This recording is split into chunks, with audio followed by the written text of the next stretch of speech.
Naranasan mo na ba yung sobrang stress, ang daming tumatakbo sa isip mo, hindi ka makatulog ng mahimbing, hindi ka makakain ng tama, masyadong mabigat yung pressure sa puso mo. Sa Bible, ganyan-ganyan yung pinagdaanan ni Moses. Imagine, leader siya ng milyong mga tao, dala-dala niya out of Egypt, naglakbay sa wilderness ng ilang taon, papunta dun sa promised land, kung takot-takot na pagsubok, problema at responsibilidad ang kinaharap niya.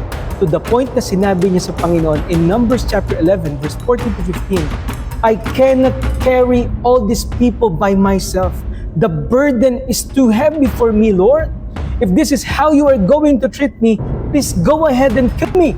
If I have found favor in your eyes, do not let me face my own ruin.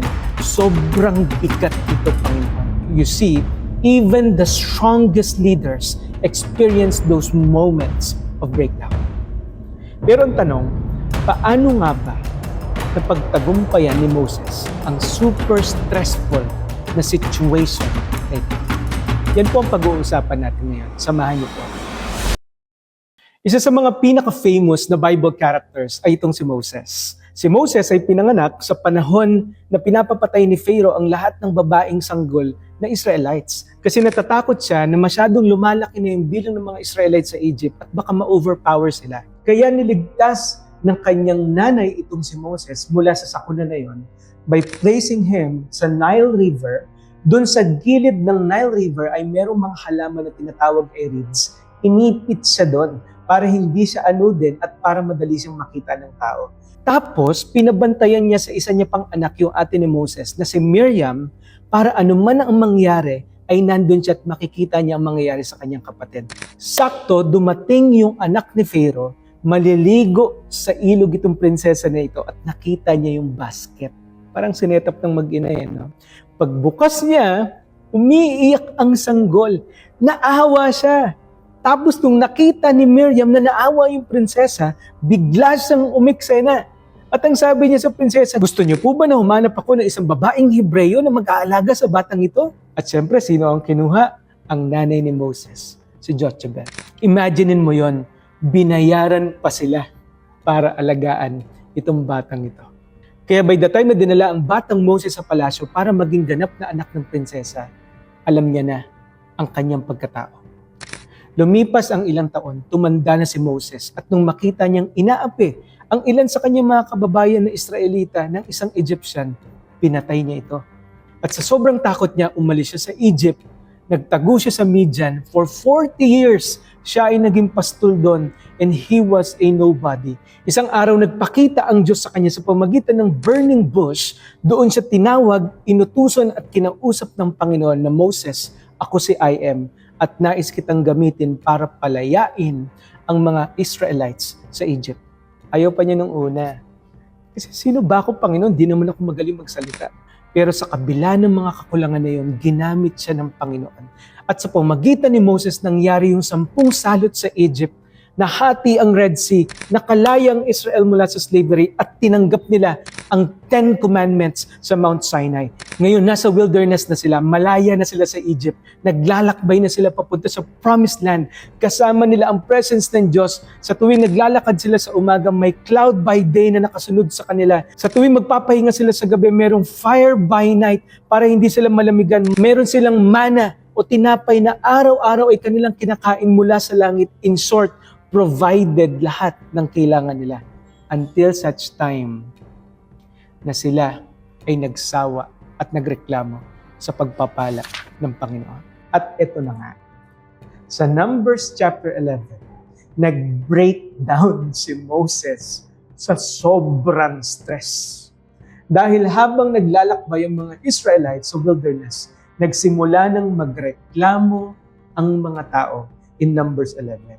Ito ang sabi ng verse 1. And the people complained in the hearing of the Lord about their misfortunes. And when the Lord heard it, His anger was kindled. Nagalit ang Diyos, puro reklamo sila. Tapos yung fire na nagbabantay sa kanila ng gabi, ang sabi ng Bible, burned among them and consumed yung isang parte ng kampo.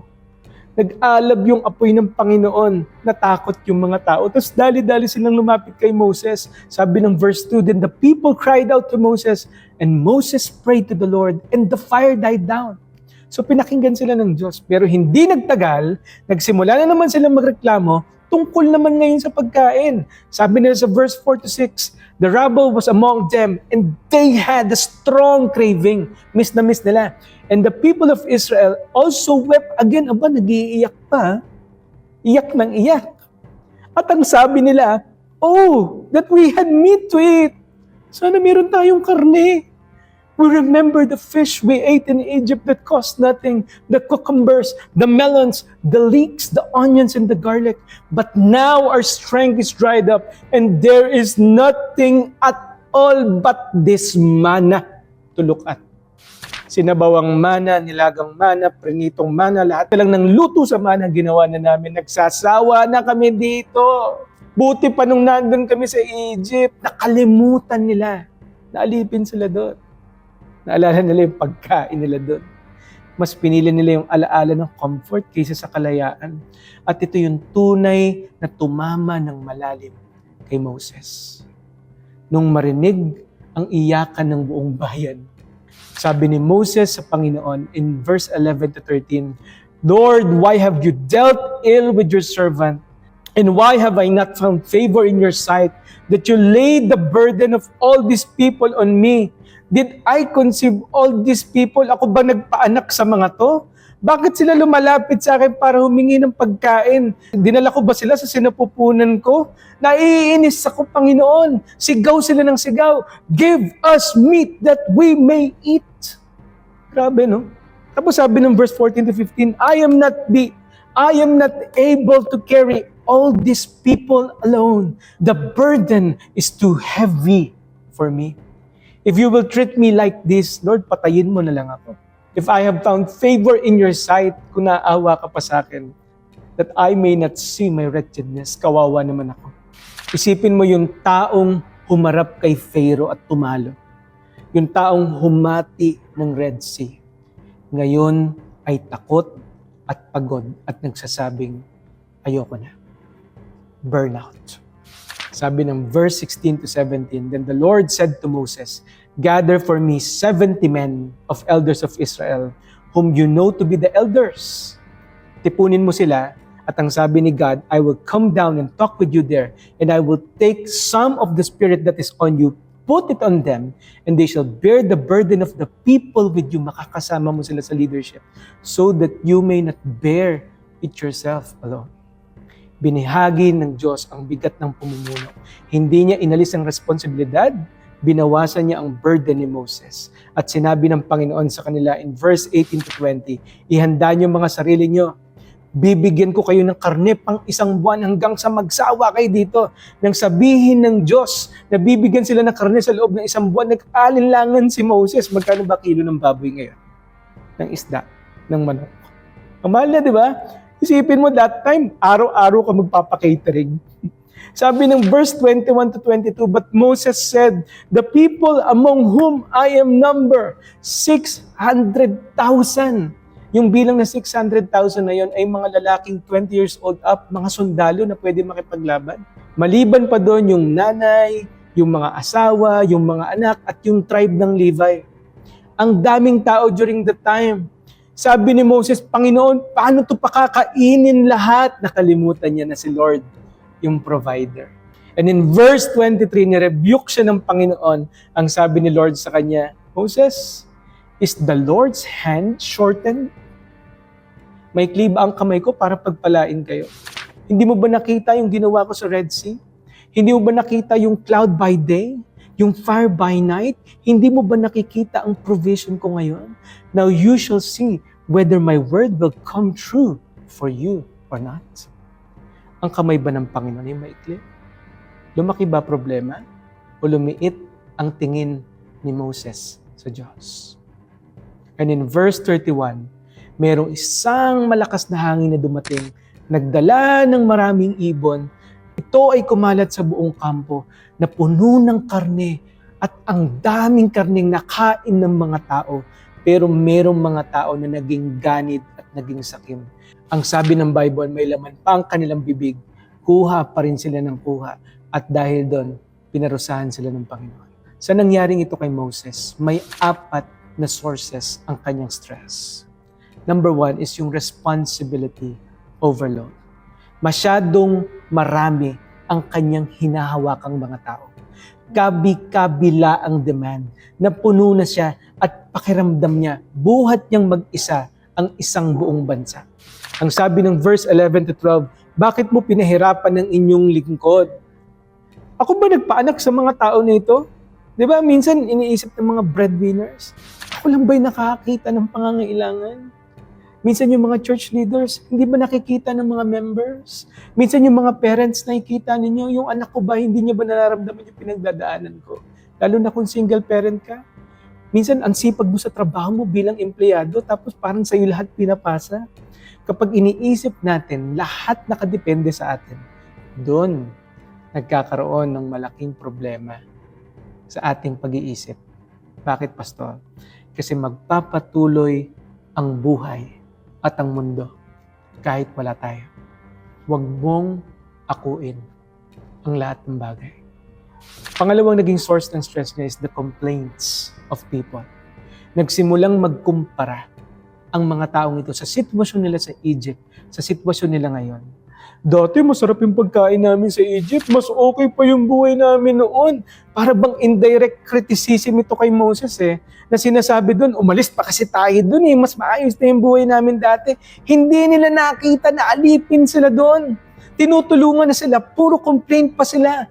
The negativity drained Moses emotionally. Puro reklamo, walang pasasalamat. Nagsawa sa mana, nagsawa sa pagpapala. Hindi mo makokontrol, kaibigan, ang sasabihin ng tao. Pero makokontrol mo kung paano ka magre-respond.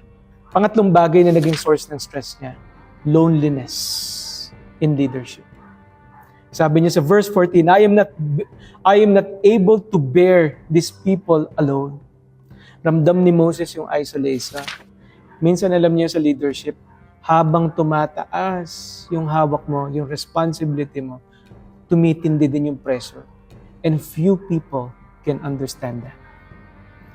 Pero alam niyo, hindi dapat na mabuhay tayong mag-isa. Hindi yan ang disenyo ng Diyos sa atin.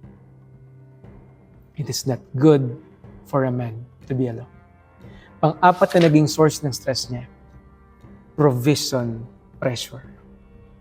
Saan ako kukuha ng mga karne na ipapakain sa mga taong ito? Ramdam na ramdam ni Moses yun. Siya yung leader Pero nakalimutan niya na si God ang ultimate provider ng lahat. He felt responsible for something that he could not produce. In that stressful situation, how did Moses handle the stress? Number 1, he took his stress to God. Moses was emotionally drained, pagod na siya, pero imbes na ibuhos niya yung kanyang stress at galit sa mga tao, dinala niya lahat ng bigatin niya sa Diyos. Why have you afflicted your servant? Ito ang sabi ni Moses sa Panginoon. Hindi siya nagkunwaring okay, hindi siya nagmatapang, naging honest siya sa harapan ng Diyos. Kapag stress kasi tayo, ang tendency natin na pagbubunto na natin yung pamilya natin, nasasaktan natin yung mga kaibigan natin, nagpo-post tayo ng galit sa social media, gumagawa tayo ng mga decisions out of emotions, kaya ang ending, lalong lumalaki ang problema natin. Pero kapag ibinuhos natin sa Diyos, lumilinaw ang isip natin, nagkakaroon tayo ng peace, nakakaiwas tayo sa wrong decisions and regrets. Sabi ng Psalm 62 verse 8, in Him at all times, you people, pour out your hearts to Him, trust Him, for our God is our refuge. Don't dump your stress on people. Sabihin mo lahat sa Panginoon. Number 2, He humbled Himself and shared His burden. Ang sabi ng Panginoon sa kanya, kumuha ka ng 70 elders, i-empower ko sila. Tinanggap niya yung tulong. Minsan stress tayo kasi ayaw nating humingi ng tulong. Minsan ang sagot ng Diyos sa pagsubok mo ay hindi miracle, kundi mga tao sa paligid mo. Lagi sinasabi sa amin bilang pastor, no one is indispensable We are not absolutely necessary.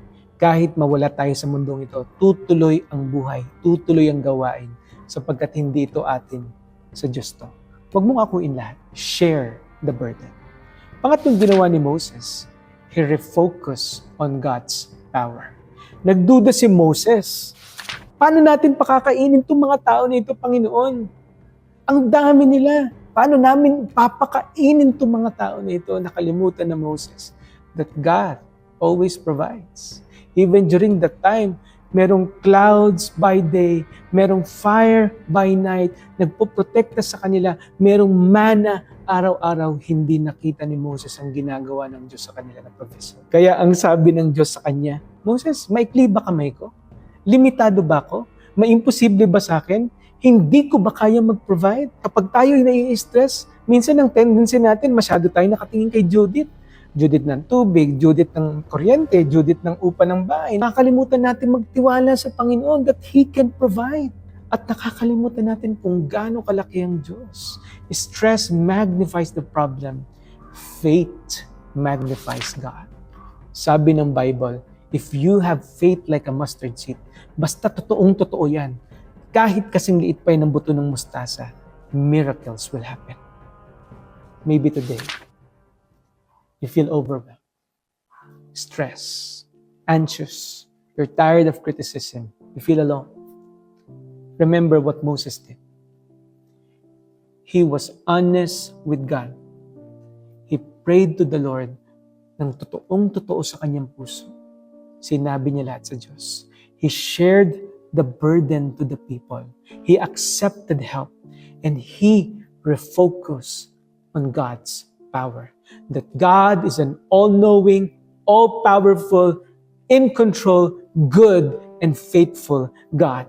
Ang naging sagot ni Moses sa stress ay hindi resignation, kundi revelation kung sino ang Diyos. May this lesson be a blessing to all of you. God bless po sa inyong lahat. Ito po ang inyong lingkod, Pastor.